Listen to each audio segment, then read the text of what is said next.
લલિતભાઈ તેમજ તેમના ઘરના સોનાબેન, તેમના સંત મયંકભાઈ, તેમના ઘરવાળા ફોરમબેન, તેના જમાઈ પ્રિયાંકભાઈ તેમજ કાજલબેન અને તેના 2 બાળકો, આ બધા 9 જણ ફરવા ગયેલા.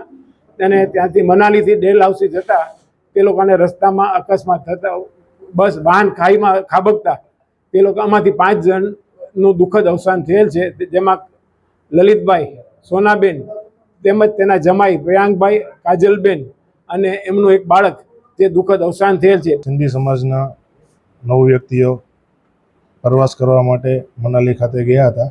ત્યાં એક દુઃખદ એક્સિડન્ટ બન્યું છે, જેમાં કારમાં 9 જણા સવાર હતા. તેઓમાંથી 5 જણાનું દુઃખદ અવસાન થયેલ છે અને 4 વ્યક્તિઓ અત્યારે સારવાર હેઠળ છે. કેબિનેટ મંત્રી અને અમારા લોકલાડીલા સાંસદ શ્રી નીમુબેન બાંભણિયા સાથે સમાજ સાથે સતત સંપર્કમાં છે અને તેઓની પૂર્ણ મદદરૂપ બની રહ્યા છે.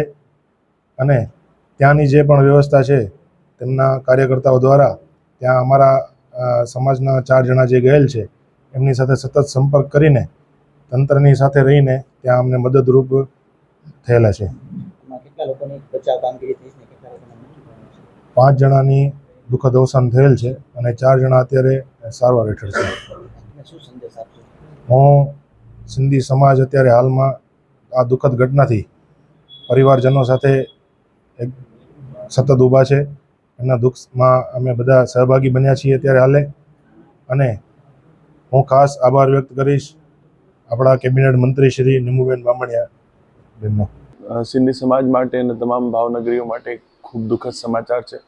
રાત્રે 3:30 વાગ્યાની આજુબાજુ મને કોલ આવેલું કે અમે હિમાચલ પ્રદેશમાં પ્રવાસ માટે ગયેલા હતા અને અમને અકસ્માત નડ્યું છે, એવું મયંકભાઈનો કોલ હતું. તો તાત્કાલિક મેં હિમાચલ પ્રદેશ તંત્ર સાથે ડિઝાસ્ટર સાથે વાત કરીને તે લોકોને સ્થળે સુવિધાઓ મળી લે અને સારવાર મળી લે તેના માટે વાત કરી. ટોટલ 9 જણા ફતનાની ફેમિલી અને ભોપાણી ફેમિલીના આ પ્રવાસમાં ગયા હતા, જેમાંથી 4 જણા અત્યારે સારવાર હેઠળ છે અને 5 જણાનું દુઃખદ અવસાન થયું છે.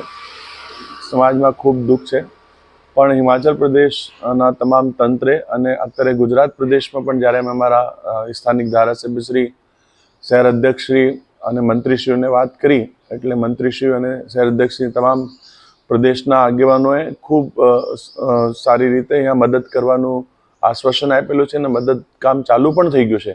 હાલમાં સારવાર હેઠળ 4 લોકો છે, એમને ચિંતા નથી બહુ, એમની અંદર ખતરાથી બહાર છે બધા. અને 5 જણા જે ગુજર્યા છે એમાં અમારા સમાજના વડીલ અને ખૂબ સમાજસેવક એવા આપણા લલિતભાઈ ફતનાની અને એમના જવાઈ અને દીકરી, એમના વાઈફનું મૃત્યુ નિપજ્યું છે.